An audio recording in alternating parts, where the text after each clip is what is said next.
First, point out that while these are two important elements in our comprehensive migration approach, they are not the only ones. Secondly, all our policies are interconnected, and the progress that we have achieved so far, and that all our reports from last week demonstrate, is precisely because we have made progress on many fronts, not just one. From relocation and resettlement, to returns, to improving reception conditions, to fighting smuggling, and continue to cooperate with all important partner countries. All of this matters. This is why it is so important to sustain and deepen the progress that we have made so far. We are not where we were 1 year ago, but the situation remains fragile. Now is not the moment to become complacent. Let me therefore first start by emphasising that the EU-Turkey statement continues to work and bear results. Less people cross the Aegean Sea, around 90 persons per day, and less people have lost their lives trying to do so. In parallel, more than 2,600 Syrian refugees have been resettled from Turkey to the European Union since the entry into force of the statement, and this pace continues to pick up. The main challenge is that the number of returns since September continues to be low, even if the Greek Asylum Service has doubled the number of experts working on the islands, and additional experts are expected to be recruited by the end of this year. Indeed, since the previous report in end September 2016, 170 persons who entered Greece through Turkey have been returned to Turkey in the framework of the EU-Turkey statement, including 42 Syrians. This brings the total number of migrants returned to Turkey since the EU-Turkey statement to 777. In total, 1,960 irregular migrants were returned from Greece to Turkey in the course of 2016 under the EU-Turkey statement or the Greek-Turkey bilateral readmission protocol, and 95 of those were Syrians. Further efforts and support are needed, in particular additional Member States experts through the European Asylum Support Office. The processing of asylum applications needs to speed up, and the number of returns of those who have no right to stay needs to increase. But there are more elements to the EU-Turkey statement, and you know that both parties are fully committed to implementing and delivering on all.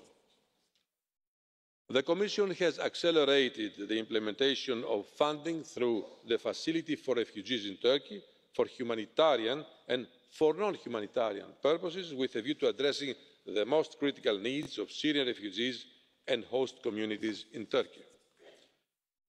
These funds are now starting to have a direct impact on the ground. On visa liberalisation, the Commission and Turkey have continued and are continuing an engaged and committed dialogue to find solutions on all outstanding benchmarks. To conclude, the implementation of the EU-Turkey statement continues to deliver results despite challenging circumstances. The Commission will continue to drive this work forward and will present its fifth report on the progress made in early March 2017. On the recommendation on the resumption of Dublin transfer to Greece, let me begin by repeating once again, and I want to be very clear on that no single Member State should bear the burden of the refugee crisis alone. No Member State in the future should be left alone to endure an unsustainable burden. Significant progress has been achieved in Greece to put in place a fully functioning asylum system over the last months and years, under very pressing and difficult circumstances. We should all praise, commend Greece for this, and we should continue to support Greece. Greece is also facing huge challenges in implementing the EU-Turkey statement.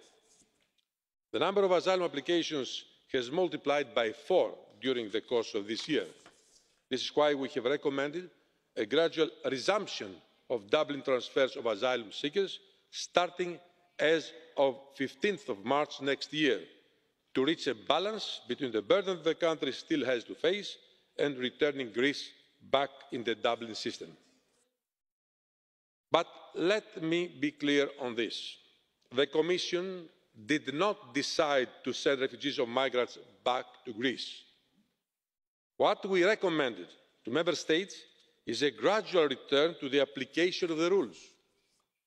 Greece's progress, despite the exceptional situation, has been recognised by the fact that we propose a gradual resumption as of mid-March 2017, meaning for migrants that will enter Europe through Greece after that date only and might try to move irregularly towards other Member States. But even then, it will concern only certain categories and it will presuppose individual guarantees for the transfer of each migrant, which Greece should be in a position to provide. We recommend that every time a Member State wants to execute a Dublin transfer, they should only do so after having received individual assurances from the Greek authorities that each particular applicant will be received in the conditions mandated by the European law, sending the message that rules start to apply will encourage relocation efforts by showing Member States that Greece is respecting its legal obligations to take back asylum seekers who have absconded. Relocation will only work if other Member States do their part in picking up the pace of relocation and deploying national experts. In addition to that, asylum seekers need to know that they cannot relocate themselves and that if they do so, they will be sent back and cannot benefit from relocation. It goes without saying that the Commission will constantly monitor the situation and update its recommendation if necessary. The ultimate responsibility for resuming transfers lies, of course, with the Member States and their national courts. Returning to a fully functioning Dublin system is a key element in restoring a normal functioning of the Schengen area. As you know, secondary movements of asylum seekers from Greece have been one of the reasons for the reintroduction of internal border controls. Resumptions of transfer, coupled with the fact that Greece has reinforced the control at its northern border, is important to move in this direction. In parallel, we pursued together with you the priority of finalising the renegotiations of the reform of the Dublin system, based on a fairness mechanism, which also relies on the effective carrying out of Dublin transfers. As I said in the beginning, all these elements go hand in hand.